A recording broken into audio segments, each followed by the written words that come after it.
भाई आज हम बात करने वाले हैं एसएससी स्कैम के बारे में। इसके हमारे साथ स्कैम हो गया क्या? क्रैक एग्जाम करना था, लेकिन यहाँ तो बच्चों की हड्डियां क्रैक हो रही हैं। पुलिस तो स्टूडेंट्स को ऐसे ट्रीट कर रही है ना जैसे फार्म पे मुर्गियों को नहीं करते, धक्का दे देगा, चल अंदर चल, ऐसे बसों में डाल रहे हैं, घुसा रहे हैं। बच्चे तो बच्चे टीचरों को भी घुसा रहे हैं कि तू चल। कहाँ लेके जा रही हो उन्हें भाई? सबको बिठा के पिकनिक लेके जा रही हो क्या? 55 सीटर बस में 100 बंदे जा रहे हैं। और आज के टाइम तो स्टूडेंट रहा ही नहीं है, वो तो ढोल बन चुका है। जिसके भी हाथ लगता है उसको डंडे बजाना चालू कर देता है। कभी कॉलेज वाले पीट रहे होते हैं, अब यहाँ बैठे हैं यहाँ पिट गए। एग्जाम की तैयारी से ज्यादा तो प्रोटेस्ट करने पड़ते हैं कि एग्जाम ले लो, तो प्लीज एग्जाम ले लो। जितनी टेंशन बच्चों को एग्जाम की नहीं है, एग्जाम लेने की है। लेकिन अगर मोइन अब तेरी चुलिया बंद नहीं हुई ना, जो तू टक टक टक टक कर रहा है। और आज के टाइम में एग्जाम देने जाना हो ना तो भाई पेन की जरूरत नहीं है, पेन ड्राइव की जरूरत है, क्योंकि वहां पे डाटा डाला, जाके एग्जाम दिया, खत्म बात। क्यों मेहनत करनी इतनी? 5 लाख लगेंगे। पढ़ाई नहीं हो रही तो क्या हो गया? सेटिंग तो हो रही है ना, वो करो। आज के टाइम में युग के हिसाब से बदलना पड़ता है इंसान को, जो हो रहा है वो करो। फिर कहते हैं मेरा देश बदल रहा है, आगे बढ़ रहा है। आगे तो अपने आप ही बढ़ेगा। एग्जाम होने से 10 दिन पहले तो पेपर हाथ में आ जाता है। नीतू मैम को उठा के ले गए। बताओ, नीतू मैम ने अगर एक ऐसे लिखवा लिया ना, लिखा नहीं जाएगा पुलिस वालों पे। लिखा तो तेरे पे बन जाएगा, बच के रहियो। जंतर मंतर क्या, जब देखा ना बंदे पिट रहे, कंडक्टर को बोला बस निकाल जान दे भाई। इसीलिए एसएससी की जो फुल फॉर्म है ना वो अपडेट हो चुकी है। स्लो चीटिंग, पूरी तसल्ली से करो, चीटिंग करो। मेहनत करने वाले इंसान के हाथ में आजकल लग रहा है तो बस ठेंगा, वो भी नहीं लगा, वो तो हाथ में लगा ही होता ऑलरेडी। और एग्जाम सेंटर है वो है, भैंस का तबेला लग रहा है वो, जिसमें बंदे जा रहे हैं। जहाँ छत से पानी लीक हो रहा है वहां एग्जाम क्यों नहीं लीक होगा भाई? एग्जाम देने हैं कि बलि देनी है तुम्हें कि 600-700 किलोमीटर दूर बुला रहे हो तुम घर से? एक बंदा बिहार में था, उसको सेंटर दे दिया कर्नाटक। वो ट्रेन में गया, जाते जाते झटके लगे इतने, उसकी पढ़ाई इधर उधर हो गई। अबे मुझे दे दिया अंडमान निकोबार। वो इसीलिए दिया था उन्होंने कि अगर तेरी पेपर अच्छा नहीं गया ना तो समुद्र में डूब डाब के पहले खत्म कर ले खुद को, मूड बना ले। बहुत इसके पीछे सरकार चाहती है तुम्हारा भला है यार, तुम समझते नहीं हो। मैंने तो दूर डाला था सेंटर, ताकि घूम के आ सकूं। घर वाले कहीं घूमने नहीं जाने देते। इसे सेंटर कहते हो? इसे सेंटर कहना ही नहीं चाहिए, इसे तो साइड करा करो। पूरे देश के एक कोने में ले गए कि वहां पेपर है तुम्हारा। बंदा इनसिक्योरिटी से पागल हो, मिलेगा सेंटर, मिलेगा नहीं मिलेगा, क्या मिलेगा। वहां सेंटर पे जा रहे हैं, वहां पे ऑनलाइन चेंज कर दिया। कह रहे हैं ये तुम्हारा सेंटर ही नहीं है, तुम्हारा तो कहीं और था। अब बचपन से सुनते थे कि भाई पढ़ाई तुम्हारा कभी साथ नहीं छोड़ती, पढ़ाई करो। वो सच में साथ नहीं छोड़ रही पढ़ाई। बंदा 35 साल के हो गए, पढ़ाई कर रहे हैं। एग्जाम होता है, रद्द हो जाता है, फिर होता है, फिर रद्द हो जाता है। एग्जाम है, आईपीएल के मैच है, आईपीएल के मैच भी रद्द होते हैं। वो कम होते हैं, एग्जाम ज्यादा हो जाते हैं। फिर कहते हैं हम तो जी तैयारी कर रहे थे। अब तो तुम बिगाड़ना चालू करो, तैयारी तो हो गई जितनी होनी थी। अब कसम से यार, इतने तो सिद्धू मूसेवाले के गाने लीक नहीं हुए थे जितने एसएससी के पेपर लीक हो रहे हैं। बच्चा मेहनत करके पढ़ता है, एग्जाम देके आता है, लीक हो गया, कैंसल कर दो, कैंसल। फिर पैंट में से भी लीक हो जाता है। भाई मैमी पोको पैंट्स हैं, उसमें से बच्चे का पेशाब बाहर नहीं निकलता, वो लीक नहीं हो पा रहा है, और यहाँ एग्जाम लीक हो जाता है। और इससे ज्यादा स्ट्रिक्टनेस तो हमारे स्कूलों के एग्जाम में होती थी। वो इन्विजिलेटर थोड़ी होता था, वो तो एलिगेटर होता था, एकदम से चुपचाप खड़ा, जैसे ही चीटिंग करी एकदम से हमला कर देता था। उससे बढ़ती थी हमारी भाई। ये पता नहीं एसएससी के एग्जाम इतने इजी कैसे दे रहे हैं। ऐसे अंडरटेकर की तरह खड़ा रहता था पीछे ही, जैसे ही बच्चा मुड़ा, गर्दन घुमाई, चोक स्लैम। एक बार हुआ था हमारे साथ, ऐसे हमारे साथ कैजुअली आया हमारे पास, कहता बच्चों अगर किसी के पास चीटिंग का सामान है ना तो फेंक दो, कुछ नहीं कहेंगे। बच्चों ने सामान फेंका है, पर्चियां फेंकी हैं, उसके बाद जो उसने लाइन में खड़ा करके जो मारा है ना हमें, हाथों पे मूव लगा लगा के हमने पेपर दिया है। पेंसिल नहीं पकड़ी जा रही थी। अब तो कंप्यूटर से दिलवाने लेगा भाई। पर चोर वे यार के पता नहीं कीबोर्ड लेके आता, क्या लेके आता, चल ही नहीं रहा होता। इन्विजिलेटर को कह रहा सर ये मेरा माउस नहीं चल रहा। कह रहा बेटा माउस चलता थोड़ी है, तो चलाना पड़े है। मुझे लगा ऐसे चलता है। फिर मैंने बोला सर ये नहीं चल रहा, वहां देखो कोने में चल रहा माउस। कबाड़ी खाने में बिठा के पेपर दिला रहे हैं, बस वहां उपले नहीं लगे होते दीवारों पे। बस मेरे को तो सुनने में शुरू में ही आ गई थी कि एसएससी के एग्जाम में ना तो माउस चल रहा है ना कीबोर्ड चल रहा है तो पैसा खुला चल रहा है। एग्जाम कौन ले रहा है ये तो भूल ही जाओ इस टाइम। ये देखो कि पैसे कौन ले रहा है, रिश्वत कौन ले रहा है, उसे पकड़ो, फिर तुम पास हो सकते हो। कभी कह रहा है सर्वर काम नहीं कर रहे, कभी कुछ तुम काम कर लो थोड़ा बहुत। टीसीएस बढ़िया काम कर रही थी, ये एडुक्यूटी पता नहीं क्या, एजुक्यूटी क्या दे दिया इसे। ये बच्चों के करियर क्विट करने में पूरी मदद कर रहा है। एडुक्यूटी 5 बार वो एग्जाम लीक करने में बेस्ट चैंपियन का अवार्ड मिला उन्हें। कह रहे यहाँ तो एग्जाम ही नहीं लेंगे, एग्जाम लेंगे तो सेंटर ऐसा पूरा जहन्नम का डाल देंगे कि बच्चा पहुंच ही ना पाए, और फिर गलती से पहुंच गया तो उसको ऑनलाइन चेंज करा देंगे। अरे अब तो परलोक जाना था तुम्हें, तो तुम यहाँ आ गए। फिर भी अगर किसी ने एग्जाम दे दिया, खुदा खास्ता वो कर लिया उसने क्रैक, उसके बाद एग्जाम रद्द। मतलब कि फुल प्रूफ प्लान है कि कैसे ना कैसे ये बच्चे अनपढ़ रह जाएं, पीछे रह जाएं, ये इनकी कहीं भी पोस्टिंग ना हो पाए। ये भर्ती ना हो पाए भर्ती ना हो पाएगा ये किसी ना किसी तरह। हॉस्पिटल में भर्ती हो गई बच्चों की, उन्होंने जहर जोर खा लिया, ये भी लटक रहा था। मैंने इसे बोला था पंखा कमजोर है भाई, गिर जाएगा, पंखे का भी नुकसान तेरा भी नुकसान, मरना हो अपना नीचे नीचे लेट के कैसे मर जाइयो। महंगा पंखा था, छोड़ दिया मैंने इसलिए। सबसे बड़ा हाथ इसमें कोचिंग माफिया का भी है। कहते हैं जी हमारी फीस तो 2000 रुपए ही है, जो 78,000 रुपए है आगे चलती है रिश्वत, उनके हाथ में जाता।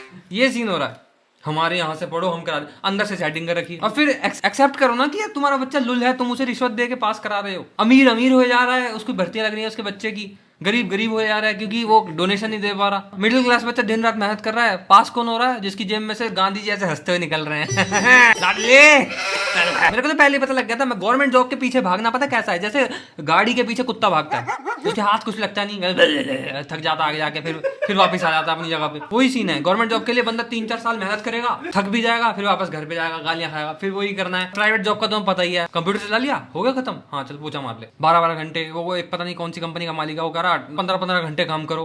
क्यों भाई, तेरे लिखे देने हमने हैं, पिरामिड के टाइम पे काम कर रहे हैं, और वहां तो फिर भी पत्थर उठाने थे, यहाँ तो कंप्यूटर चलाना होता है, आंखें खराब हो जाती हैं। That's so much frustrating. SSC के पेपर देने से अच्छा है ना कहीं अपना खून दान कर दो, अपना खून दे दो, कम से कम दुआएं तो मिलेंगी तुम्हें, और शरीर की बीमारियां भी साफ हो जाएंगी। अंदर की बात ये थी क्या? यहाँ जंतर मंतर पे बैठते ही गिफ्ट पे डंडे मिल रहे हैं, मेरे समझ नहीं आती। जंतर मंतर मेरे को लग रहा है बनाया प्रोटेस्ट के लिए है, वो कुछ ही बात होती है, जंतर मंतर चल लो, जंतर मंतर चल लो, और वहां बैठ 100% पता होता है बंदों को, जहाँ जो बंदा वहां बैठता है उसके डंडे पड़ते ही पड़ते हैं। कहीं और देखो, इंडिया गेट देखो अब। और नीतू मैम के किसी ने डंडा मारा तो मुझसे बुरा कोई नहीं, अभी आधा कोर्स रह रहा मेरा।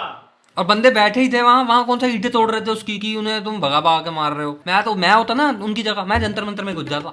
वो ऐसे ही कंफ्यूजिव सा है कि ऊपर चढ़ गया नीचे आ गया, वो पुलिस ऊपर नीचे आ गई, मैं इधर उधर हो गया। बहुत गलत हुआ एसएससी के बच्चों के साथ कि इसकी कोई आवाज क्यों नहीं उठाता, आवाज क्यों, कैसे उठाए आवाज उठाने लगता है उसके डंडा दे देते हैं, कह रहे उठा आवाज उठा, उससे खुद से नहीं उठा जाता, आवाज तो बाद में उठाएगा वो। भाई इस किताब से मेरे को ये पता लग गया था, और कुछ कवर हो ना हो मैं जरूर कवर हो जाऊंगा सफेद कपड़े से, इसलिए मैं तो छोड़ देता भाई। और ये जो बुक है ना, इसकी बाइंडिंग है, ये कील ठोकने के काम आती है। एक दिन तो कॉकरोच मारा था मैंने बुरी तरह।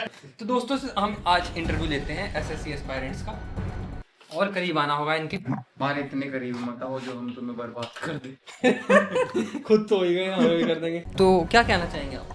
देखिए, मैं एसएससी करने के लिए दिल्ली लगभग 2018 में आया था, और तब से मैं एसएससी ही कर रहा हूँ। मेरे काम हम कुछ नहीं करते आप? नहीं, मैं एसएससी कर रहा हूँ ना। तो एसएससी कोई काम है?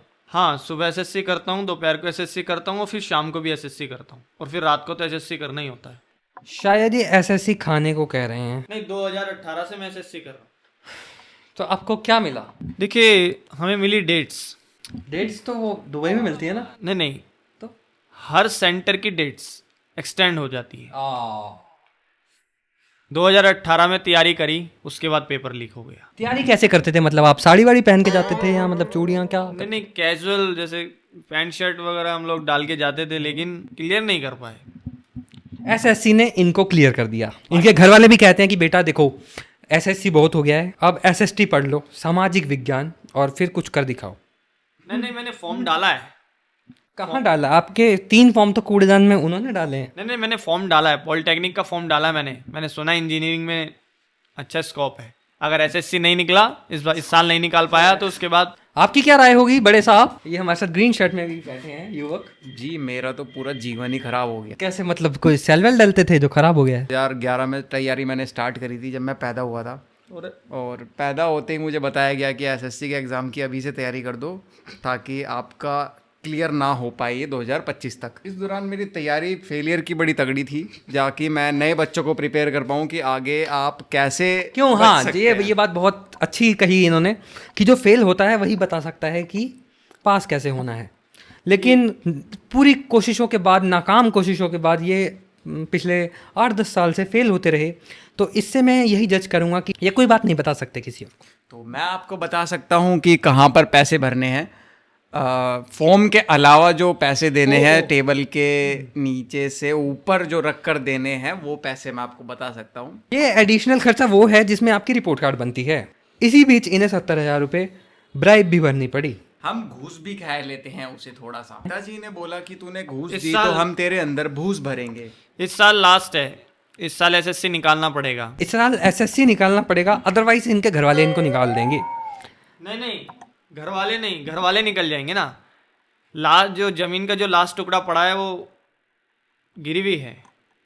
इस साल नहीं निकाला तो हम लोग सब निकल जाएंगे। तो जैसा कि आप देख पा रहे हैं, बहुत ही दर्दनाक और बहुत ही दुखद हमें सिचुएशन बच्चों की देखने की मिल रही है।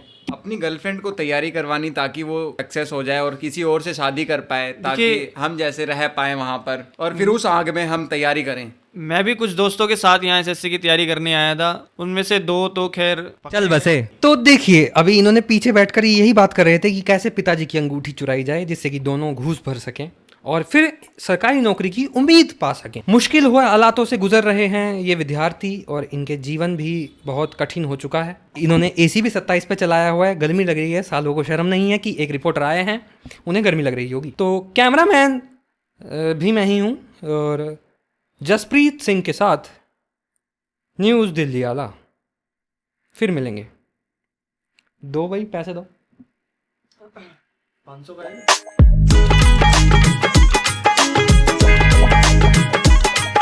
दोस्तों, तुम्हें अगर लग रहा है ना कि ये पढ़ रहे हैं बुकें निकाल के, ये बुकें ऐसे छांट छांट के देख रहे हैं कि एक आधा नोट ही मिल जाए, ये पढ़ने लिखने वाले बच्चे नहीं रहे अब। ले पात दिया मैंने। यार सैंड छिड़क दे हुए पात दिया मैंने। अभी मैंने एसएससी बोला, पात निकल गया। भाई मैंने सुना था गुरुजी से दीक्षा लेने के लिए पहले दीक्षा का number low. That's so frustrating. कानून का उल्लंघन हो रहा है और तू छिड़के जा रहा है, पात ही पात मारे जा रहा है क्या तू?